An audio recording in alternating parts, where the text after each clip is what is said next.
ને હાલો મિત્રો, તમારું સ્વાગત છે એક નવા વિડીયોમાં। તો વિડીયોને પૂરો જોવાનો પણ ભૂલતા નહીં મિત્રો। આ વિડીયોમાં તમારે ઘણું બધું જોવા પણ મળવાનું છે અને મિત્રો દેવાયત ખવડ કેની વિશે વાત કરે છે તમને આગળ દેખાડવામાં આવશે। તો વિડીયોમાં નવા હોય તો લાઈક, સબસ્ક્રાઇબ અને બેલ આઇકન બટન તો દબાવી દેજો, તેથી તમારે પણ આવા અનોખા અને જાણકારીવાળા વિડીયો ડેલી જોવા મળે। અને મિત્રો તમે જાણતા જ હશો કે બ્રિજરાજદાન ગઢવી અને દેવાયત ખવડ વિશે કેવો વિવાદ ચાલી રહ્યો હતો, પરંતુ મિત્રો તે સોનલમાંના સોનલ બીજમાં આવી અને મઢડા સમાધાન પણ કરી લીધા હતા। અને મિત્રો આપણા આગલા વિડીયોમાં પણ બીજો વિડીયો આવ્યો હતો અને મિત્રો તે પછી દેવાયત ખવડ પ્રોગ્રામમાં કંઈક બોલી ગયા હતા અને તે બ્રિજરાજદાન ગઢવી મનમાં લઈ અને વિડીયો બનાવવા લાગ્યા। પછી તે મિત્રો આ વિડીયો દેવાયત ખવડીએ પણ બનાવ્યો હતો અને મિત્રો તમે આ વિડીયો જોશો તો તમે ખરેખર ચોંકી જશો। તો વિડીયોને પૂરો જોવાનું પણ ભૂલતા નહીં અને મિત્રો શેર કરવાનું પણ ભૂલતા નહીં। અને મિત્રો બ્રિજરાજદાન ગઢવી જે બોલી ગયા હતા તેની વિશે દેવાયત ખવડ કંઈક બોલી રહ્યા છે, તો તમે વિડીયોને પૂરો જોવાનું ભૂલતા નહીં અને દેવાયત ખવડની વાત સાંભળવાનું પણ ભૂલતા નહીં। મિત્રો આ એક મહાન કલાકાર અને ગુજરાતના મોટા કલાકાર તરીકે પણ જાણીતા છે અને મિત્રો આવા વિડીયો જોવા હોય તો અમારા ચેનલને સબસ્ક્રાઇબ તો કરી દેજો અને જોઈ લો મિત્રો દેવાયત ખવડ બ્રિજરાજદાન ગઢવી વિશે શું બોલી રહ્યા છે। જય સોનબાઈમાં હું છું દેવાયત ખવડ।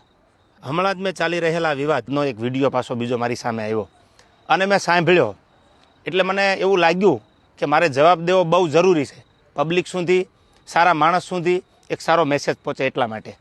એ વિડીયોમાં એ બોલે છે પહેલો પોઈન્ટ કે એડ્રેસ છુપાવવું પડે છે એને। તો મારે એડ્રેસ કેમ છુપાવવું પડે ભાઈ? મારી તો અપડેટ હોય કે મારો ગઈકાલે આ કાર્યક્રમ છે, છતાંય તારે એડ્રેસ જોતું જ હોય તો ઇસ્કોન આંબલી રોડ ઉપર મારી ઓફિસ છે, આ મારું એડ્રેસ, ઓકે। બીજી વાત, પ્રશ્ન બીજો કે 200 લોકોને સાથે લઈને ફરે છે। 200 લોકો એટલે એક ગાડીમાં 4નું 5નું સીટિંગ હોય, તો 200 લોકોમાં કેટલી ગાડીઓ કમસે કમ મારે જોવે? આપ પણ જાણો છો। જેને જેને ડાયરા કર્યા આયોજકને પૂછો કે કેટલી ગાડીઓ લઈને આવું છું, એ બધા પ્રૂફ પુરાવા દેવાની જરૂર નથી, આ એકદમ ફેક્ટ વાત છે, ઉપજાવેલી વાત છે એની। ત્રીજી વાત કરું તો સમાધાન કરવા માટે 50 લોકોને દોડાવ્યા, આવો એ બ્લેમ કરે છે મારી પર। હું સમાધાન કરવા દોડાવું? તું એવડી મોટી કોઈ તોપ નથી તો હું સમાધાન કરવા માટે 50 લોકોને દોડતા? ઓથેન્ટિક પુરાવો કે તે જ્યારે આ બનાવ બન્યો 2 વર્ષ પહેલાં સોનબાઈમાના મંદિરે જ્યારે સમાધાન કરવાનું હતું ત્યારે પ્રવીણદાન ગઢવી એટલે કે મોગલ સેનાના પ્રમુખ, મને ફોન આવ્યો પેલો દીપકભાઈ કાઠીનો અમદાવાદ કે પ્રવીણદાનને કામ છે, પ્રવીણદાનને કોન્ફરન્સમાં લીધા અને મને પ્રવીણદાને કીધું કે કોઈ પણ રીતે આ મામલો પતાવવાનો છે તમે પ્લીઝ। મેં કીધું કાંઈ વાંધો નહીં, તમે પ્લીઝ ન બોલો।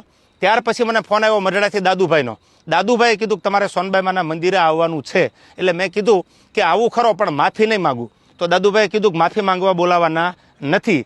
આ વાત થયા પછી હું મઢડા સોનબાઈમાના મંદિરે રાજકોટથી જવા તૈયાર થયો।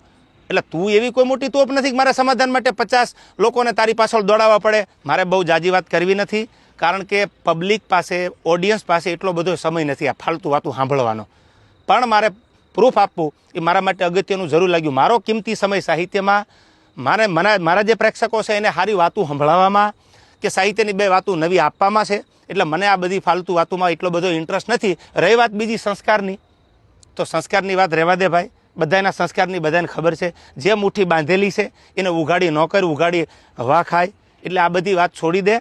અને રહી વાત છેલ્લી મોરાની, તો તને સ્ટેજ પરથી પણ કીધું હતું કે જેદી મજા આવે ત્યારે મોરો દેવાની તારી તૈયારી છે, એથી જાજી મારી તૈયારી છે, પહેલ તે કરી છે, એટલે હું તારી રાહ જોઉં છું।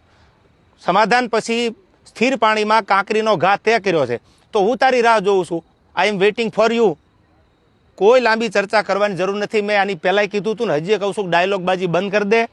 તારી રાહે રાહ છે, પહેલ તે કરી છે, મેં નથી કરી। તને જ્યારે મજા આવે ત્યારે મારી ઓફિસ છે ઇસ્કોન આંબલી રોડ ઉપર અમદાવાદ, તો ભલે, બાકી તને મારા બધા એડ્રેસ તારી સાથે જે બેસે છે એ મારી સાથે બેસે છે, એની બધી ખબર છે, પૂછી લેજો, ઓકે। રહી વાત બીજી મઢડાની કે જ્યારે સમાધાન મને દાદુભાઈ બોલાવ્યો એટલે મેં કીધું કે માના દરબારમાં માથી મોટું મારા માટે કોઈ હોય નહીં, મારા માટે જે કાંઈ છે હું જેના ઉપર વિશ્વાસ અને શ્રદ્ધા રાખું છું એ સોનબાઈમાનું મંદિર છે, એટલે મેં માફી માંગી લીધી, નો ડાઉટ વાત પૂરી થઈ ગઈ। ત્યાર પછી એવું બોલ્યો કે સમાધાન પછી આ ભાઈએ ચાળા કર્યા છે, એક પણ ચાળાનો વિડીયો બતાવી દે, ઓડિયો બતાવી દે તો હું માનું કે તું સાચો છો। દૂધનું દૂધ અને પાણીનું પાણી, આ બધોય જવાબ સાંભળનારા 18 વરણે આપી દીધો છે। મને તો એટલું યાદ આવે કે સોનબાઈમાના સાનિધ્યમાં સમાધાન થયા પછી આ વસ્તુ જે બની ખોટી છે, જે કરવું હોય એ વેલકમ। જય માતાજી।